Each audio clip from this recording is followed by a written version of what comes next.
Okay, for you Letterman fans out there, we've got a top 10 to ensure success, and here's my top 10.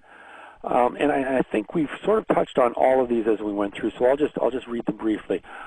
Enlist the necessary management commitment. Remember, the first thing we were going to do was we're going to meet with the executive sponsor and get his commitment, make sure that we understand his requirements, get him to commit that the people who are necessary for the process will be there and be able to participate.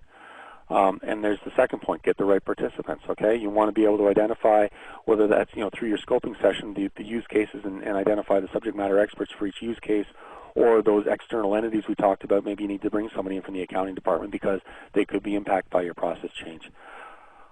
The third one is a little strange, so let me explain it. Hold one long session rather than a series of short sessions.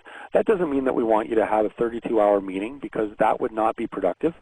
But what it does mean is that if you've got, for example, 10 use cases that you want to get through, don't plan to do a use case every Monday afternoon for the next 10 weeks, because you're going to lose momentum. It's not going to work for you.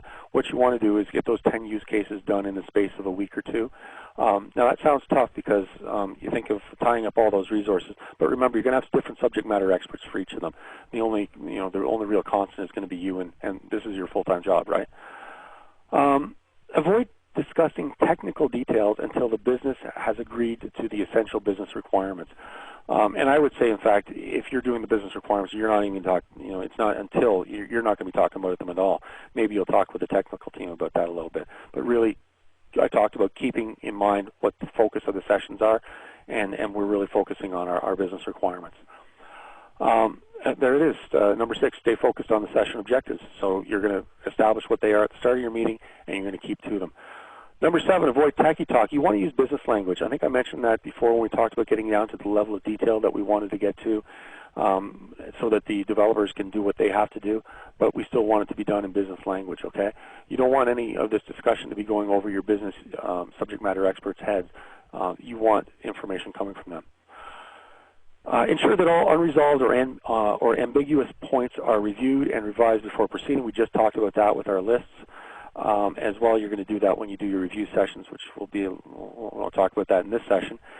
Do not make decisions yourself regarding what is important. Again, you're not the expert, they're the experts, okay? They need to tell you what's in scope, what's out of scope. You can help them make that decision. You can help them decide which process makes more sense, but you're not making that decision.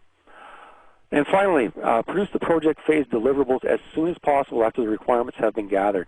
Why we want to do this is because, well, we've had this group of subject matter experts that in the room, and we've been restating the requirements and writing them down, and they've seen them and they've agreed to them.